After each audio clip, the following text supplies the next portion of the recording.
Welcome to Double Fries No Slaw. It is Monday night, May 16th. We're here for a pop-up episode with Coach Alameda, Lonni Alameda of FSU softball. How are you doing tonight? Thanks for taking some time and hanging out.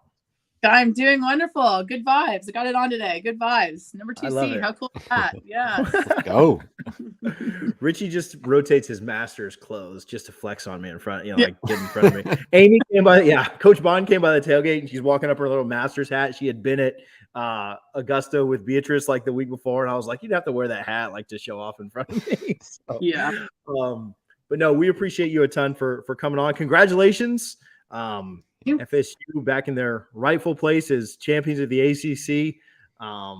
Obviously learned last night they would be the number 2 overall seed heading into the postseason. We got regionals this weekend. Super excited for it and wanted to catch up with you. Wanted to chat. It's been a little bit, but I guess it's a good place to start. We had Coach Niles on last Wednesday, and she talked about, and obviously they had a great run in Gulf Shores, but she talked about winning the ACC and how when you win a lot, people just think it's easy, right? Like, and they're just like, oh, well, you're just supposed to win every year. And, they went in this year kind of as an underdog. TCU had a good run. You guys lost last year in the ACC Championship, came in as a 3 seed this year. Winning championships is not easy. Just because you do it a lot, it is not easy. But can you talk a little bit about your team coming back after last year, after a little bit of disappointment, coming as a 3 seed and winning the ACC this year? Yeah, I mean, I think the thing about the tournament is it's a single elimination. So the reason why you play best 2 out of 3 is the best team usually wins the best 2 out of 3. When you only play a single elimination, anything can happen. So when you're going into these tournaments, it's kind of, the ball bounces your way or a call goes here and there. Like, it's a 1-game deal. Anything can happen. So I think what's so cool about our conference now is it's not an easy tournament. It used to be kind of an easier tournament, and it's not anymore. And we have, a lot of teams in postseason right now. We have a lot of teams hosting for the first time. Like, the ACC is really just, we're raising up, and so going into this tournament last year, knew that Duke was pretty good. I think the world kind of knew Duke was good.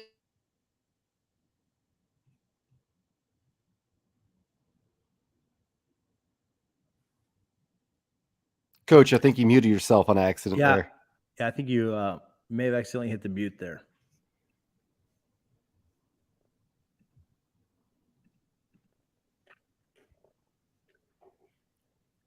I'm not able to hear you.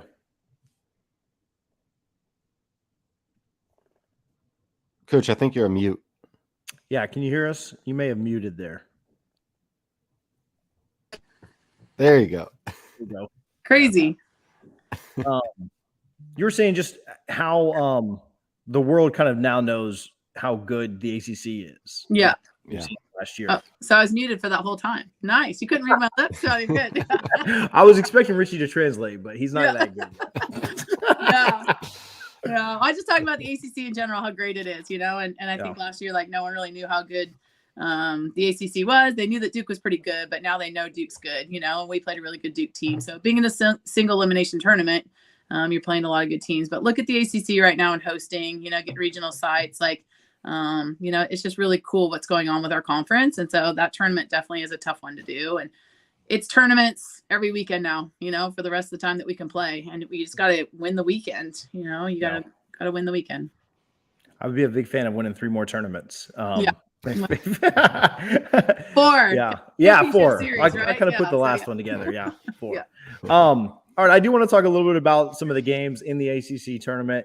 But before that, I had more fun watching the tournament, but I had a lot of fun just following you guys' trip, leading up, going from that last weekend of the year up through DC, up to Pittsburgh, stopping at Cat's house. Like, just, I think people really value you as a as a coach and as a person. And they always say that, you know, like what we love about Coach Ella is that she definitely is player first or person first and then player. Almost reverse that. Yeah. But like, I feel like, and not that other teams do trips, other teams do fun stuff. Like that's not, but it just, you know, follow along on social media. Shout out the social media folks. Those guys do a great job of keeping, you know, updated of what's going on. But can you just talk to us a little bit about that trip and, you know, being able to bond and build and kind of go through DC, go through the Capitol and a lot of other places too? Yeah. So last year, COVID year, we were supposed to go to Kirsten Landers. She's from West Virginia. So, you know, always between that last weekend series and the ACC tournament, we don't have school. So there's no summer school, there's no classes. So you can come back here to Tallahassee and try to figure out some time or maybe spend some time on the road. And so we always opt to try to do something for those 3 or 4 days in between there. And it is really, really cool to be able to do that. I don't know why, but I think only 3 of our players had ever been to DC. So it was like a new thing for all of our kids. They were so excited to see the Capitol. I mean, we walked around like tourists from 10 in the morning to 6 at night. And, you know, we were joking about the whole family core value of ours. And, you know, Travis Wilson had the cameras all over his shoulder and taking pictures like a proud dad. And we're like posing everywhere. And it was just really fun to just jump into tourist mode with a bunch of people that you've been with for months. I mean, we've been getting after games for months and playing, but to be able to do some fun things on the side was really awesome. And Kat has this huge pitching barn. Her dad, Colin, built this pitching barn for her and pitching house barn. I don't know if you call it the house that Kat built. I mean, it's got awards and medals. It's pretty awesome, but you know, getting a chance to see that live, you know, and you see pictures of it, but being out there, they were so proud to share that with us and have dinner at their house. And so it was just really special and really cool to be able to do that.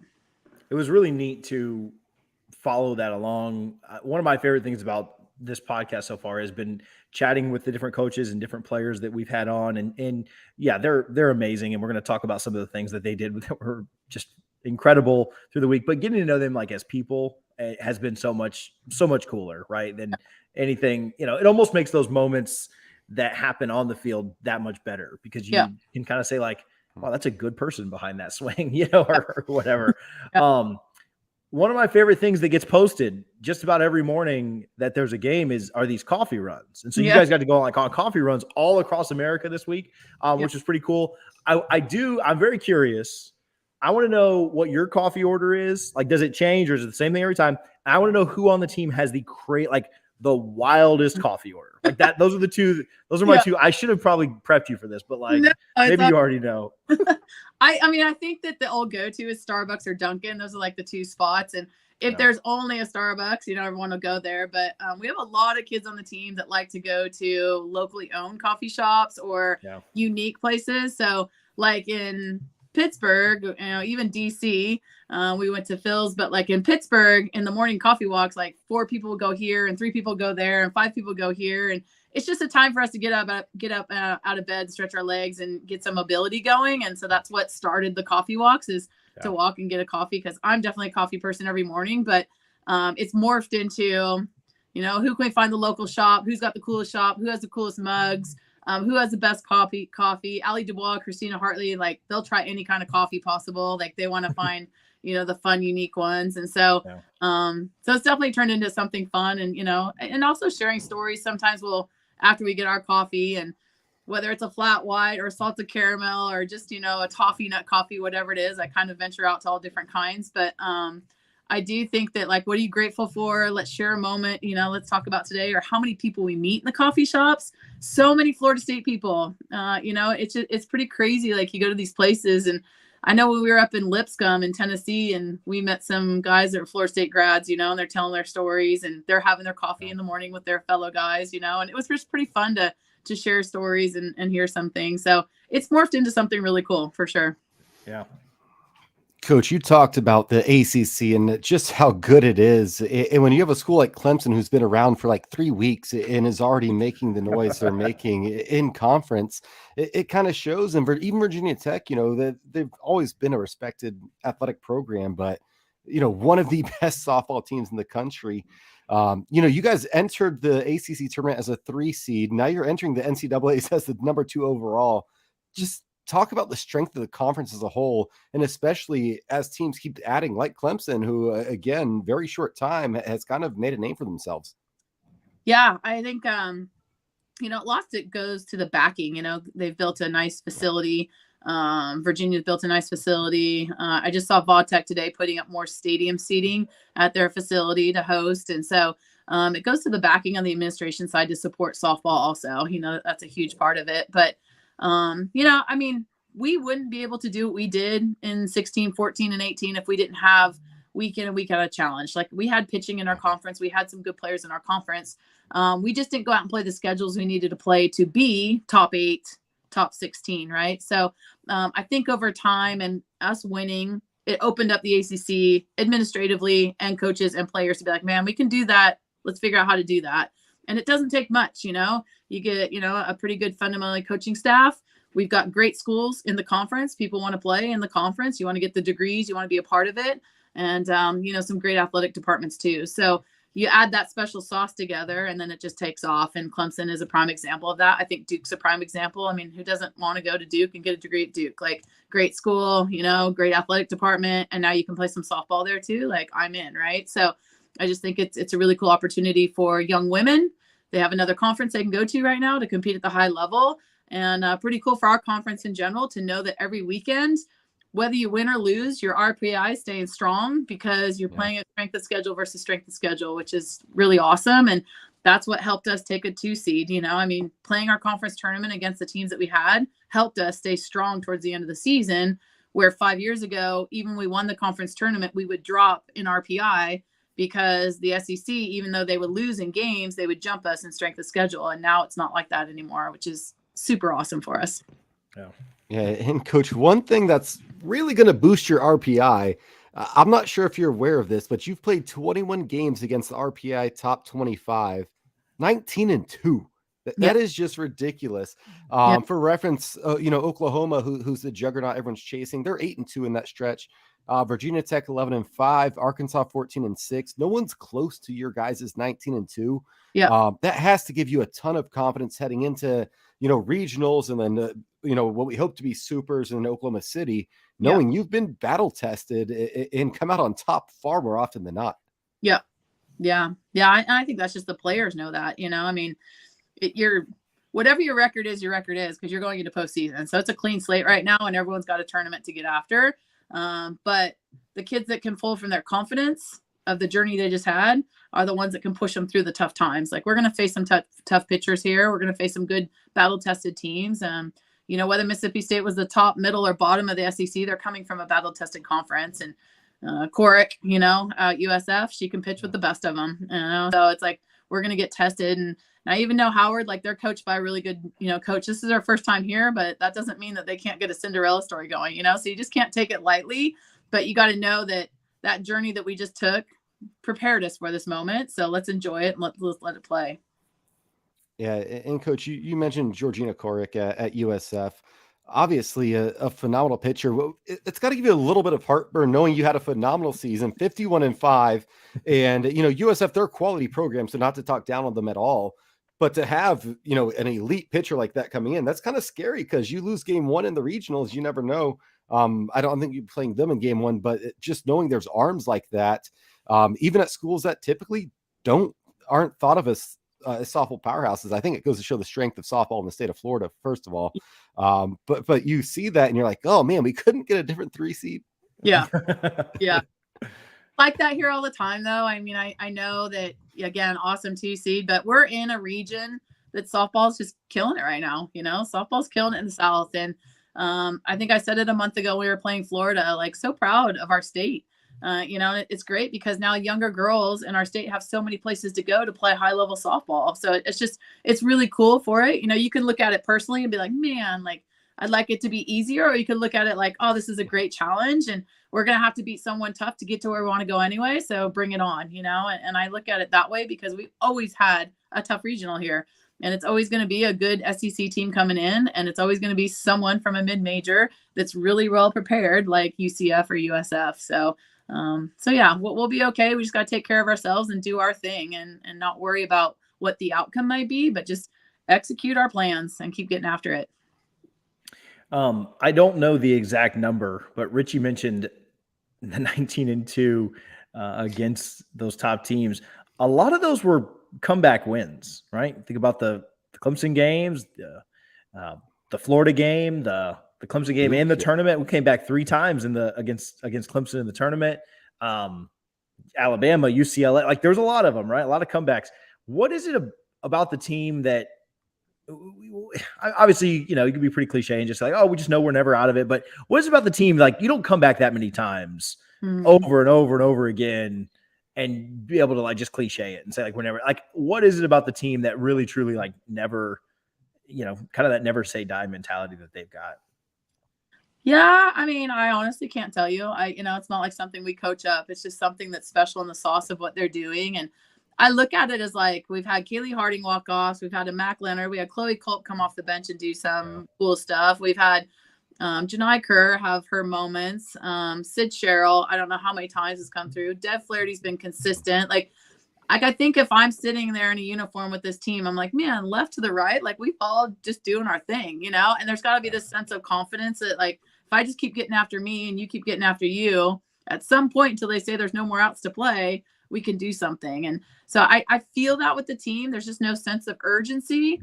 There's just playing some softball and having some fun with it. So I couldn't tell you exactly what it is other than it's not always one person. And it makes the team special. And even with Kat, like we know how good Kat is, but I mean, the outs we've gotten from Mac and Emma and, Watson has taken on a lot of innings and she's done a lot of really cool stuff for us. So, you look at that part of it too. It's a left and right there too. I mean, Kat needs some help to get to where she wants to go just as much as Danielle or Mac or anyone else. And I think they really rely on each other. They're very good about, like I'm going to do my best for the team right now.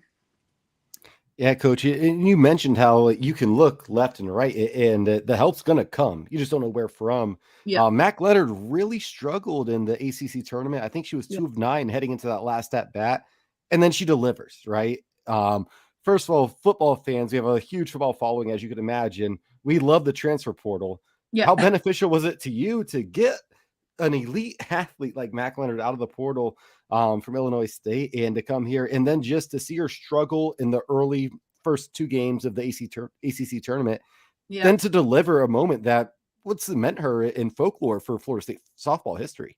Yeah. I think when people think of the portal, like they're thinking about, man, who can we go get?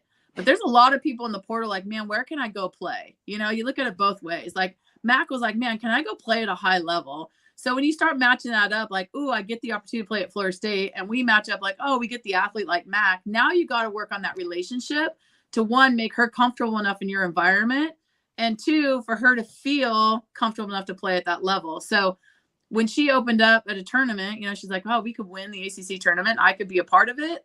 That's like a big picture to like when she would mess up, you'd see, I saw Mudge right after she took those 2 steps back, knowing that you can't take 2 steps back. She goes in the dugout and I'm ready to go down like, Mac, what are we doing? And Mudge has already got her like, you'll be fine. You're going to change the game with a swing later. Don't worry about it. That's what we do. It's okay. Mudge is just talking her up. Right.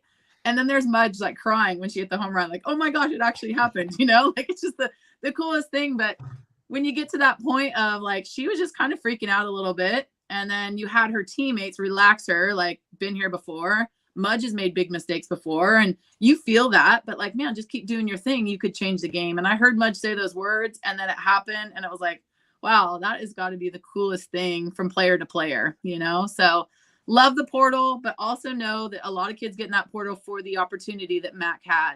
And that can be so surreal. And then can you just relax and be like, man, like I came here for this and I'm going to do this right now. Like how cool is that, So yeah. It was definitely an exciting moment there. You mentioned some of the other big moments that we've had, and you mentioned her by name, but I'll kind of bring her up because it's, you can kind of never stop saying enough things. But I feel like Sydney's kind of rebounded with a couple of things. Like she's had days where she'll, make an error and then she'll start a double play against Florida that ends up like closing the game out, or she'll, an error will happen early. I think she had an error early in the game at Florida. And then like made that incredible play at third base, like to get the girl out at and then, kind of what she's done in the last couple of weeks, late in games or, hitting about 1 million home runs at NC State. As her time at Florida State comes to an end, and hopefully not super soon, right? Like we could play a lot more games over these next few weeks, but how much has she meant to this team with her leadership and really her play on both sides of the ball? Yeah. I think that's one thing that's so special about being a coach is you're daily in the grind of these kids trying to play an elite level sport, but they're also growing as people. So I think the coolest thing for Sid, now we were flying home yesterday, we were talking about this, but like, she's just so proud of her ability to be engaged in every moment. Like last year, she got so frustrated at times with failure. She was so caught up in what am I not doing to lead this team skill wise, to this year, like, what am I doing to just pour into this team to let them be themselves by people wise? Like she's just taken the leadership card to another level. She's really trying to be the most consistent person day in and day out and have fun and enjoy it. And of course she's talented. So the skill sets are playing at a high level right now, but she's more proud of the fact that she got this team back and won a championship. She got this team back. Like she's just really fueling the leadership card on the consistency of I'm present. I made a mistake. Who cares? I hit a double. Who cares? I got to, you know what I mean? Like just I'm present. And I think that's the coolest thing right now. She's had some really cool softball moments, but to know how much fun she's having and just pouring into these kids is just, that's a really, really cool thing. Yeah, I think I'll follow up real quick and then I'll pass it to Richie. I kind of stole his thunder. He was about to go, but yeah, I think that's been my cool. Just to echo what you just said, like we talked about just knowing them as people and seeing who they are to others, I honestly don't remember who it was. Maybe it was Sydney or Kaylee, but when they were when you guys were at UF and the little girl I was walking in to the press box at UF and I saw the little girl with the sign as I was walking into and I was like, oh man, I hope that they see that. I was like, I got to text Brett and make sure that but by that time, like, I think they'd already seen it. I was like, that little girl's like, I've got a little girl, like, and she doesn't even know what we're watching, but if she sees a little Seminole logo, she's like, Daddy, the Seminoles. And I'm like, yep, that's what we're watching tonight. So, but like, my wife gets so tired of it, but I've got the kids trained really well. But just the fact that like they're playing a huge rivalry game. It's her last game at UF. There's a million things going on, and your players get absolutely bombarded after every game. Like whether you're in Tallahassee, whether you're on the road, every game's a sellout. Every game they want 1 million pictures with them, win or loss, no matter how many innings it goes. And they just seem like the most gracious, humble people. Yeah. And that's really enjoyable to watch. I really like walk-offs. I really like 3-run bombs in the 6th inning in Pittsburgh. But like that's really kind of like what you take away is just how great of ambassadors they are for Florida State. Yeah. I've seen that when we were at UNC, didn't play so well, lost a game. And, there was, I don't know, probably 200 kids up there wanting autographs, and I just said, hey man, put that smile on and we can talk about this later. We get back to the hotel, but like put that smile on. But I didn't have to say that. Like Michaela was going to sign autographs. She does to the very last person that leaves. Like they all know that we're playing something that a lot of people would love to be doing. And they all know that like the ability to inspire people, just through having fun, like so many people just struggle, like mental health awareness, like all that stuff. Like we're just so lucky to get to play. And so I know sometimes I say that, like, you guys make sure that we take time to sign some autographs, but I don't have to because they do it anyways. When we were at Virginia, Sid was like climbing over the stairs to go see people and say hi. Mudge is just incredible with that. And it's really cool that we still have that blue collar mindset in our sport. And I think our sport around it's not just Florida State softball. It's nationwide with softball. It's just a very grateful sport. And I agree with you, you're a dad and you know what it means. And, I have 2 dads coaching with us too, and their daughters, and they see it all the time, just how much it means.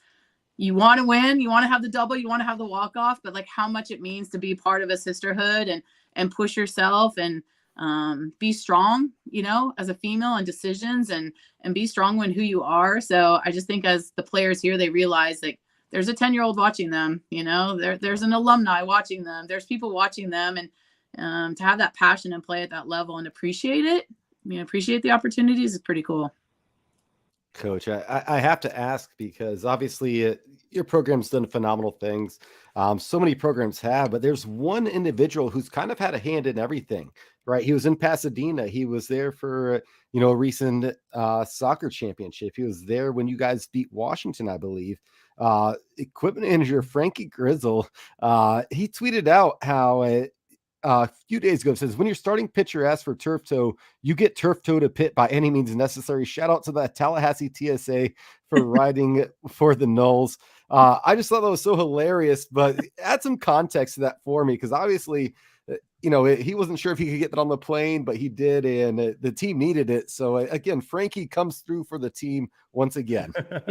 Yeah. Well, I would say the other thing too, like, I know that we have a tribe and a village with us, and Frankie is that. Like, if you don't have people helping these kids grow and get what they need to get done, and Frankie is our juice, man. He is an all in, and some people know him personally. Some people just see him as Red Lightning and all the fun stuff he's done on the sidelines, but he is the most genuine, down to earth, all in.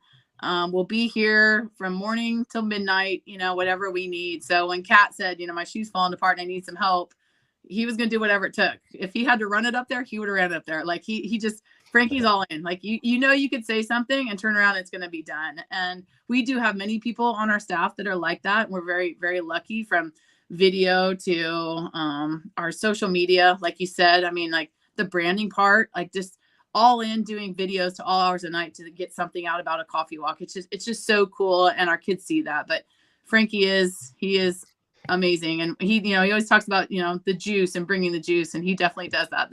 He's got a lot of love for these girls in this program. I love to hear that. Cause you saw him in 2013, 14, and it was just like, oh, there's the cool dude on the sideline. But to hear that, not just the cool dude, he's a cool dude on the sideline, don't get me wrong, but that it's not just that, right? Like it is a deeper love for FSU and these athletes. So speaking of FSU and the athletes, Florida State are number 1 right now in the College Cup on the women's side. You guys are absolutely carrying the torch right now. And I don't want to put more pressure on you, but I think if we win, a few more games on the softball field, we might kind of steal that from Stanford, who seems to win that every year. But, obviously so much success. And, I don't want to go through them all because I'll leave a team out. But literally everything from women's tennis, I saw the track and field team literally was in 7th or 8th place and came all the way back up to 3rd. Amy and them won their regional for the 2nd year in a row. Women's hoops making the tournament again. Soccer obviously winning the title. And I know I'm leaving some people out there, but women's athletics at Florida State have been kind of on a tear lately. How exciting is that for not only your team, but all the programs there? Yeah, it is. The old cliche of success breeds success, but it's so true. I mean, you talk about Frankie or, from coaches' videos to marketing, like all those people work with all the teams. And so when you're around successful programs and you have an expectation of doing things the right way, it bleeds into every program here. And so I think, we're all in our own little worlds. You look at Beach and you talk about Brooke, we still connect and text and talk, and our players are always together, whether they're in the weight room together or hanging around. Like, there's this group that hangs out here in Tallahassee, especially when school's out. So the right decisions, the right mind, the talk, the character, the people we bring in, like it's all, one family in so many different ways. And so yeah, it's awesome, but you want the men's team to be killing it too. Like we're not against each other at all here, and there's no way that I think any of us would be like, oh yeah, women's sports, it's all about us. Like it's all about the student athlete. I don't care if it's male or female. You want to be the biggest fan of people getting their opportunities and being able to take advantage of it. So very proud to be in this building. We try to rub elbows with soccer all the time because those people just kill it over there. And they're like, 20 feet down the hallway here. But, I think that when you can be around that level of athlete and that level of passion, I try to take it in as much as I can too. As a coach, you just continue to want to grow and be better and be better. Yeah. I saw, I don't know on whose social media the other day, but I did see you guys get back to the hotel room and be cheering on the men who whipped up on Miami yesterday pretty good. So that was a ton of fun to watch, or maybe it was Saturday. I don't know. But, it's fun to see that passion of like, oh man, yeah, like we just got off the field and won, but like we want them to win. I'll ask you this and I'll let you go. We haven't had you on since he passed. And I know you were kind of getting there as he was exiting, but do you have any fun Coach Bowden stories or any kind of lasting memories from, any kind of interactions with him that you can share with us? Yeah. I mean, I got here in 2009. So, I was kind of on the backside of his time, definitely knew the legend and the legacy that he had created here. And I do remember we were playing Colorado over in Jacksonville, and there was some Colorado fans here. They probably came to Florida and then came over. They wanted to see Doak and they wanted to see Florida State. And they were by his statue, and he came out, the more doors, and he was walking out. There's 4 guys sitting there, and he could have easily just kept on going, and he didn't. He stopped and walked over and said hi to the guys and took pictures with them. And I mean, to me, it just like right away, I was like, man, that's the kind of coach you are here. Like you are just, he sets the standard. Like nobody's bigger than anyone else. We're all going to talk story. We're all going to love the game that we love. He just talked football with them the whole time. So like just the genuine down to earth person that everyone talks about. Literally no one was around, and he did that exact same thing. So he was the man that everyone said the stories about. He was the one that went out of ways to find people. And I know after he was, retired, and he called me and left a message, and I kept the message as long as I could, but he left a message on my voicemail, and he said, Coach Alameda, this is a Bobby Bowden. I used to coach football at Florida State. And I played it. Oh, did you? Okay. Like, I don't know who you are, or right? Like, let me know that I used to coach there, and I just would like to come by and talk to you about a friend who had a friend who was a softball player. And so, I called him back, and I'm like, of course you can come by. And he drove all the way over here, came up to the office, sat down, pulled out the piece of paper. Here's the kid's name. I just wanted to make sure I got you this note, and then left. And I'm like, he could easily just left the message on the voicemail. Yeah. Face to face.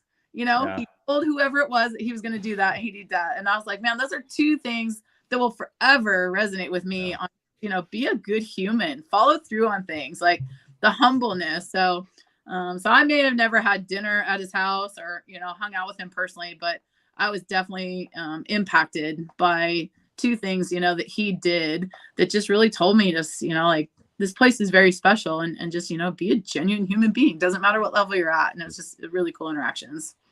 Real quick, TJ, Coach, just hearing you about Coach Bowden driving up, that reminded me of one of my favorite stories we've had on this podcast. Trey Jones, he's been on here numerous times. We big fans of him. He would tell us a story of how Coach Bowden would drive up to the driving range, like 10 feet from his bay, just park his car there and go hit golf balls. And it's like, it's Bobby Bowden. Like anyone who knows golf, like, you can't do that. But with Coach Bowden, like, yeah, that's Coach Bowden. He can do that if he wants. So I just loved hearing that. That was awesome.